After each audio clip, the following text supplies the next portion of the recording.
L'écho campus. Madame Bouchra Nadir, bonjour. Vous organisez donc le 3e colloque international sous le thème Changement climatique et droit, un enjeu pour la COP 22. Pourquoi avez-vous jugé important d'engager une réflexion sur le sujet ? Les instruments juridiques constituent toujours les moteurs des politiques environnementales. Sans le droit, on ne peut pas arriver à un bon résultat. Donc c'est pour cela que notre équipe de recherche, dans la perspective du développement que connaît la scène internationale et la scène nationale concernant le thème, donc notre équipe de recherche a réfléchi sur cette thématique assez importante et a organisé ce colloque international qui a invité les chercheurs des différentes universités marocaines et des universités étrangères pour débattre la question sur le plan juridique. Comment, à votre avis, le droit peut-il contribuer à orienter les sociétés vers la mise en œuvre des mesures d'atténuation et d'adaptation au changement climatique ?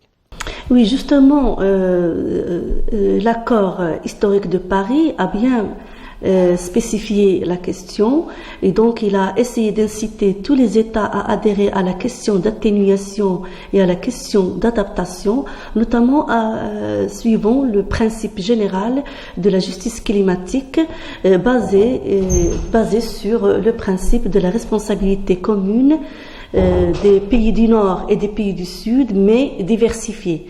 Donc chacun selon ses possibilités et sa part d'émissions de gaz à effet de serre sur le plan mondial.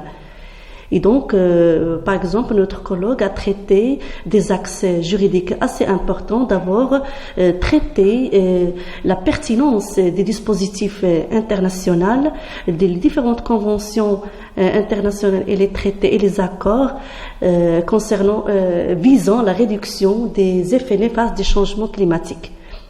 Et aussi, il a essayé de réfléchir sur la façon de renouveler des nouveaux modes de gouvernance du climat au niveau mondial. Quelles sont les principales recommandations qui sont ressorties des débats sur le changement climatique et le droit ?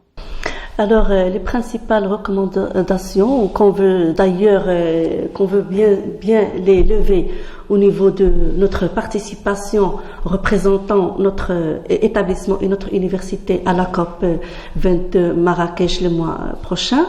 D'abord, sur le plan strictement juridique, reconnaître la reconnaissance de la responsabilité civile et pénale pour tout dommage résultant du fait des changements climatiques.